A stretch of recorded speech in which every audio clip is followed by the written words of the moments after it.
안녕하세요, 시청자 여러분. 오늘은 한국 정치의 70년 역사를 함께 살펴보는 시간을 갖겠습니다. 해방 이후부터 현재에 이르기까지 한국이 걸어온 정치적 여정은 비극과 희망, 갈등과 화해, 그리고 끊임없는 민주주의를 향한 투쟁으로 점철되어 있습니다. 이 시간을 통해 우리는 한국 정치의 중요한 전환점들과 그 과정에서 빚어진 역사적 의미를 되새겨 보고자 합니다. 1945년 8월 15일, 일제의 식민 지배로부터 해방된 한국은 곧바로 미국과 소련의 분할 점령이라는 새로운 현실에 직면하게 됩니다. 38선을 경계로 남과 북이 나뉘어졌고 각 지역에서는 서로 다른 정치 체제가 형성되기 시작했습니다. 남한에서는 미군정 하에서 여러 정치 세력이 경쟁했습니다. 이승만, 김구, 여운형 등 독립운동 지도자들과 국내파 인사들 사이의 갈등이 깊어졌고 좌우의 이념적 대립도 첨예했습니다. 1948년 5월 10일 남한만의 총선거를 통해 재헌국회가 구성되었고 이승만이 초대 대통령으로 선출되면서 8월 15일에 대한민국 정부가 수립되었습니다. 이 시기는 한국 현대 정치의 출발점이자 분단이라는 비극적 구조가 형성된 시기이기도 합니다. 이후 한국 정치의 많은 갈등과 모순은 이 시기의 불완전한 국가 형성 과정에서 비롯되었다고 볼 수 있습니다. 대한민국 제1공화국은 이승만 대통령의 강력한 반공 이데올로기와 권위주의적 통치로 특징지어집니다. 출범 직후인 1950년에 한국전쟁이 발발하면서 국가의 존립 자체가 위협받았고 이는 반공주의와 국가안보를 최우선시하는 정치 문화를 형성했습니다. 전쟁 이후 이승만 정부는 점차 권위주의적 성격을 강화했습니다. 1952년에는 부산 정치 파동을 통해 간접선거에서 직접선거로 대통령 선출 방식을 바꾸었고 1954년에는 4.4.5입 개헌으로 초대 대통령의 한 해 중임 제한을 철폐했습니다. 이는 이승만의 장기 집권을 위한 조치였습니다.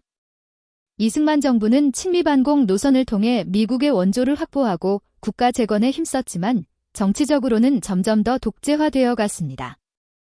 야당 탄압과 언론 통제가 심화되었고 결국 1960년 3월 15일 부정선거를 계기로 4.19 혁명이 일어났습니다.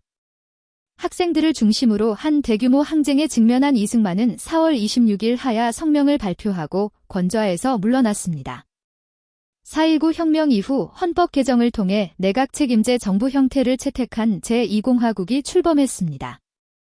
윤보선이 대통령, 장면이 국무총리로 취임했습니다. 이 시기는 한국 정치사에서 최초의 민주적 정권교체였다는 의미를 갖습니다. 그러나 제2공화국은 많은 도전에 직면했습니다. 해방 이후 15년간 억눌렸던 다양한 사회적 요구가 분출했고 통일 문제를 둘러싼 이념적 갈등이 심화되었습니다. 또한 경제적 어려움과 정치적 불안정이 계속되면서 정부의 통치 기반은 약화되었습니다. 결국 제2공화국은 1961년 5월 16일 박정희를 중심으로 한 군부 세력의 쿠데타로 단명하게 됩니다. 한국 민주주의의 짧은 봄은 이렇게 막을 내렸습니다. 5.16 군사정변으로 등장한 박정희는 약 2년간의 군정을 거쳐 1963년 대통령 선거에 당선되었습니다. 이후 그는 18년간 한국을 통치하며 한강의 기적이라 불리는 경제 성장을 이끌었지만 동시에 강력한 권위주의 체제를 구축했습니다. 박정희 정부는 경제개발 5개년 계획을 통해 수출주도형 산업화를 추진했고 새마을운동을 통해 농촌 근대화를 이끌었습니다. 경제 성장률은 연평균 10%를 넘었고 한국은 가난한 농업국가에서 신흥공업국으로 변모해갔습니다. 그러나 정치적으로는 점점 더 권위주의화되었습니다. 1969년 3선 개헌을 통해 대통령 연임 제한을 완화했고 1972년에는 10월 유신을 선포하여 사실상의 영구집권 체제를 구축했습니다. 유신 체제 하에서 대통령은 국회 해산권, 비상조치권 등 막강한 권한을 가졌고 기본권은 크게 제한되었습니다. 박정희 정부는 반공 이데올로기, 경제성장, 국가안보를 강조하며 권위주의 체제를 정당화했습니다. 그러나 민주화를 요구하는 학생, 노동자, 지식인들의 저항도 꾸준히 이어졌습니다. 1979년 10월 26일 박정희는 측근인 중앙정보부장 김재규에 의해 암살되었고 18년간의 통치는 끝이 났습니다. 박정희 사망 이후 최규하 대통령 권한대행 체제 하에서 한국 사회는 민주화의 열망으로 들끓었습니다. 이 시기는 서울의 봄이라 불리며 유신체제 철폐와 민주화를 요구하는 목소리가 전국적으로 확산되었습니다. 그러나 이러한 민주화의 흐름은 1979년 12월 12일 전두환을 중심으로 한 신군부의 군사 반란으로 좌절되기 시작했습니다. 신군부는 점차 권력을 장악해갔고 1980년 5월 광주에서 일어난 민주화 운동을 무력으로 진압했습니다. 5.18 광주민주화 운동의 진압 과정에서 많은 시민들이 희생되었으며 이는 한국 현대사의 큰 상처로 남았습니다. 광주 이후 신군부는 정치 권력을 완전히 장악했고 전두환은 간접 선거를 통해 대통령에 취임했습니다. 제5공화국의 출범은 민주화의 퇴보와 군부 독재의 재등장을 의미했습니다. 전두환 정부는 박정희 시대의 경제성장 노선을 이어받되 과도한 통제로 물가 안정과 경제 안정을 추구했습니다. 1986년 아시안게임, 1988년 서울올림픽 등 국제 행사를 유치하며 국제적 위상을 높이기도 했습니다. 그러나 정치적으로는 강력한 권위주의 체제를 유지했고 민주화 세력에 대한 탄압을 계속했습니다. 1987년에 이르러 민주화를 요구하는 국민의 목소리는 더욱 커졌고 박종철 고문치사 사건과 이한열 열사 사망은 대규모 시위로 이어졌습니다. 결국 전두환 정부는 6월 민주항쟁의 압력에 굴복하여 6.29 선언을 발표했고 직선제 개헌을 수용했습니다. 그러나 1987년 대통령 선거에서는 민주화 세력의 분열로 인해 여당의 노태우 후보가 당선되었습니다. 노태우 정부는 민주화와 권위주의 사이에서 타협적인 성격을 보였습니다. 1988년 총선에서는 여소야대 국회가 구성되었고 이를 통해 50 청문회가 개최되어 과거사 청산이 일부 이루어졌습니다. 노태우 정부는 1991년 지방자치제를 부활시키고 북방정책을 통해 사회주의 국가들과 수교하는 등 일정한 개혁을 추진했지만 3당 합당을 통한 보수 대연합을 구성하여 정치적 기반을 강화하기도 했습니다. 1992년 대선에서 김영삼이 당선되면서 32년 만에 최초로 군인 출신이 아닌 문민 대통령이 취임했습니다. 김영삼 정부는 문민정부를 표방하며 정치개혁과 과거사 청산에 나섰습니다. 김영삼 대통령은 취임 초기 하나회를 해체하고 군부에 대한 문민 통제를 강화했으며 금융실명제를 전격 실시하여 경제 투명성을 높였습니다. 또한 지방자치제의 전면 실시, 공직자 재산등록제, 정치자금법 개정 등 제도적 개혁을 추진했습니다.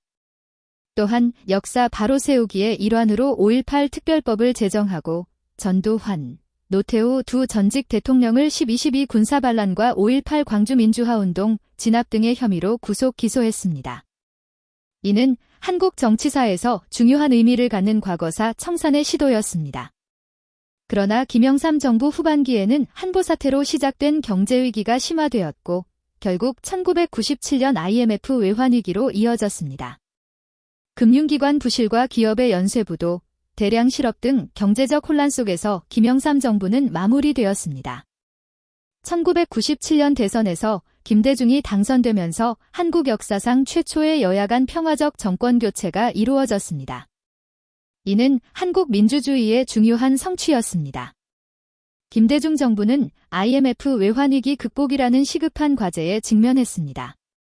김대중 정부는 구조조정과 개혁을 통해 경제위기 극복에 나섰고 금 모으기 운동 등 국민적 참여를 이끌어냈습니다. 기업, 금융, 노동, 공공부문의 대대적인 구조조정이 진행되었고 외국인 투자 유치와 벤처산업 육성 등을 통해 경제 회복을 추진했습니다. 정치적으로는 지역주의 완화를 위해 DJP-연합을 구성했고 대북정책에서는 햇볕 정책을 통해 남북관계 개선을 모색했습니다. 2000년 6월에는 남북정상회담을 개최하여 6.15 공동선언을 발표했고 이에 김대중 대통령은 노벨 평화상을 수상했습니다. 그러나 정부 후반기에는 측근비리, 남북관계 개선에 따른 이념 갈등, 언론개혁을 둘러싼 갈등 등 여러 문제가 불거졌습니다. 2002년 대선에서는 진보 성향의 노무현 후보가 당선되어 개혁 정책의 연속성이 유지되었습니다. 노무현 정부는 참여정부를 표방하며 권력 분산, 지방분권, 투명한 정치를 추구했습니다. 특히 대통령의 권한을 스스로 제한하고 당정 분리를 실시하는 등 권력구조의 변화를 시도했습니다. 노무현 정부는 과거사 정리를 위해 진실화해위원회를 설치하고 친일반민족 행위자 재산국가귀속법을 제정했습니다. 또한 세종시 건설, 국가균형발전 정책 등을 통해 지방분권을 강화했습니다. 대북정책에서는 김대중 정부의 햇볕 정책을 계승하면서도 보다 실용적인 접근을 시도했고 2007년에는 제2차 남북정상회담을 개최하여 14선언을 발표했습니다. 그러나 노무현 정부는 보수 언론과의 갈등, 측근 비리 의혹, 탄핵 소추 등 많은 정치적 도전에 직면했습니다. 특히 2004년 국회에서 대통령 탄핵안이 가결되었지만 헌법재판소의 기각 결정으로 복고했습니다. 이념적 갈등과 사회 양극화 문제도 심화되었고 이는 2007년 대선에서 보수정당의 승리로 이어졌습니다. 2007년 대선에서 이명박 후보가 압도적인 표차로 당선되면서 10년 만에 보수 정권이 복고했습니다. 이명박 정부는 실용주의를 강조하며 경제 성장과 국가 경쟁력 강화에 주력했습니다. 이명박 정부는 글로벌 금융위기 극복을 위해 4대강 사업, 녹색 성장 등 대규모 국책 사업을 추진했습니다. 대북 정책에서는 이전 정부와 달리 상호주의와 원칙을 강조하는 비핵 개방 3천 정책을 추진했고 이로 인해 남북 관계는 경색되었습니다. 그러나 이명박 정부는 국민과의 소통 부족, 측근 비리, 민주주의 후퇴 논란 등으로 인해 국정 지지도가 하락했습니다. 미국산 쇠고기 수입을 둘러싼 촛불 시위, 언론과 시민사회에 대한 통제 강화, 국가정보원의 대선 개입 의혹 등 여러 갈등이 있었습니다. 2012년 대선에서는 같은 당의 박근혜 후보가 당선되어 보수 정권이 연장되었습니다. 박근혜는 한국 최초의 여성 대통령으로 취임했으며 경제 민주화와 국민 행복을 핵심 가치로 내세웠습니다. 그러나 세월호 참사에 대한 미흡한 대응, 역사교과서 국정화 추진, 시민사회와의 갈등 등으로 국정 운영에 어려움을 겪었습니다. 특히 2016년 말부터 최순실 국정농단 사태가 폭로되면서 정부는 위기에 직면했습니다. 대통령의 측근인 최순실이 국정에 깊이 개입하고 권력을 사유화했다는 의혹이 제기되었고 이는 대규모 촛불 시위로 이어졌습니다. 결국 국회는 2016년 12월 박근혜 대통령에 대한 탄핵 소추안을 가결했고 2017년 3월 헌법재판소는 탄핵을 인용했습니다. 박근혜는 한국 역사상 최초로 탄핵으로 파면된 대통령이 되었으며 이후 구속 기소되어 형을 선고받았습니다.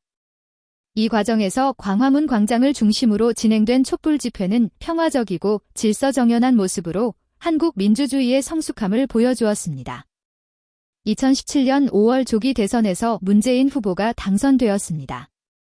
문재인 정부는 국민의 나라, 정의로운 대한민국을 국정 비전으로 제시하며 적폐청산과 민주주의 회복을 약속했습니다.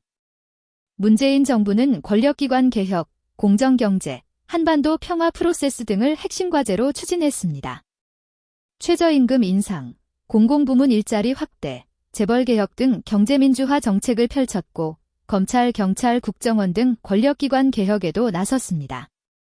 대북정책에서는 한반도 평화 프로세스를 통해 남북관계 개선을 추진했고 2018년에는 세 차례의 남북 정상회담과 최초의 북미 정상회담이 개최되었습니다. 그러나 2019년 하노이 북미 정상회담 결렬 이후 남북관계는 다시 경색되었습니다.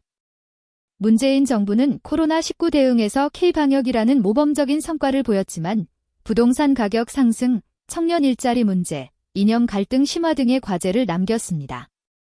2022년 대선에서는 보수 성향의 윤석열 후보가 당선되어 정권이 교체되었습니다. 2022년 3월 대선에서 윤석열 후보가 박빙의 승부 끝에 당선되었고 5월에 취임했습니다. 윤석열 정부는 자유민주주의와 시장경제의 가치를 강조하며 실용적인 국정 운영을 표방했습니다. 윤석열 정부는 경제위기 극복, 규제개혁, 한미동맹 강화 등을 주요 과제로 설정했고 이전 정부와는 다른 정책 방향을 제시했습니다. 대북정책에서는 원칙에 기반한 접근을 강조했고 외교적으로는 글로벌 중추국가를 목표로 국제사회에서의 역할 확대를 추진했습니다. 검찰총장에서 곧바로 대통령이 된 그는 공정과 상식을 내세우며 정권을 시작했습니다. 윤 정부는 출범 초기부터 노동연금 교육의료의 4대 개혁을 추진했습니다. 또한 한미일 협력 강화를 통해 외교 안보 분야에서 성과를 내기도 했습니다. 그러나 정치적 갈등은 끊이지 않았습니다. 야당과의 협치 부족, 언론과의 마찰, 그리고 부인 문제 등으로 비판을 받았습니다. 결국 2024년 12월 국회는 윤 대통령에 대한 탄핵소추안을 가결했고 2025년 4월 4일 헌법재판소는 이를 인용하여 대통령직에서 파면되었습니다. 전문가들은 윤 정부의 외교 안보 정책에는 일정 부분 긍정적인 평가를 내렸지만 정치 분야에서는 낮은 점수를 주었습니다. 윤석열 정권은 짧은 기간 동안 다양한 시도를 했지만 정치적 갈등과 탄핵이라는 큰 사건으로 마무리되었습니다. 그의 정권은 앞으로도 많은 논쟁과 평가의 대상이 될 것입니다. 한국 정치는 지난 70년간 놀라운 변화와 발전을 이루었습니다. 한국 전쟁이 폐허에서 출발하여 경제 발전과 민주화를 동시에 달성한 세계적 모범 사례로 평가받고 있습니다. 특히 권위주의 체제에서 민주주의로의 전환 과정은 한국 정치의 중요한 성취입니다. 4.19 혁명, 부마민주항쟁, 5.18 광주민주화운동, 6월 민주항쟁, 촛불혁명에 이르기까지 시민들의 끊임없는 민주화 투쟁이 있었고 이를 통해 민주주의는 점차 제도화되고 심화되었습니다. 또한 평화적 정권교체의 정착, 지방자치제의 실시, 시민사회의 성장, 언론의 자유 확대 등 민주주의의 질적 발전도 이루어졌습니다. 한국은 아시아에서 가장 성공적인 민주주의 국가 중 하나로 인정받고 있습니다. 그러나 여전히 많은 과제가 남아 있습니다.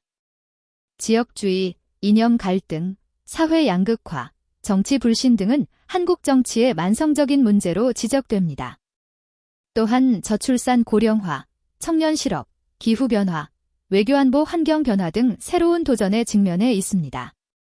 한국 정치의 미래는 이러한 도전을 어떻게 극복하느냐에 달려 있습니다. 갈등과 분열을 넘어 통합과 협력의 정치 문화를 만들고 지속가능한 발전을 위한 비전을 제시하는 것이 필요합니다. 또한 민주주의의 형식적 제도를 넘어 실질적 민주주의를 심화시키는 것도 중요한 과제입니다. 지난 70년간 한국 정치는 분단, 전쟁, 독재, 민주화, 경제위기 등 수많은 도전을 극복하며 발전해 왔습니다. 그 과정에서 시민들의 민주화를 향한 열망과 끈질긴 투쟁이 있었고 이를 통해 한국 민주주의는 성장했습니다. 오늘날 한국은 정치적 자유와 경제적 번영을 동시에 이룬 성공적인 국가로 국제사회에서 인정받고 있습니다. G20 회원국이자 경제협력개발기구 회원국으로서 국제무대에서의 위상도 높아졌습니다. 그러나 한국 정치는 여전히 발전 과정 중에 있습니다. 민주주의의 질적 심화, 사회경제적 불평등 해소, 남북관계와 통일 문제, 국제질서 변화에 대한 대응 등 많은 과제가 남아 있습니다. 이러한 도전을 극복하기 위해서는 정치 지도자들의 비전과 리더십, 정당과 국회의 책임 있는 역할, 그리고 무엇보다 시민들의 적극적인 참여가 필요합니다. 한국 민주주의의 역사는 시민들이 주인공이었고 앞으로도 그럴 것입니다.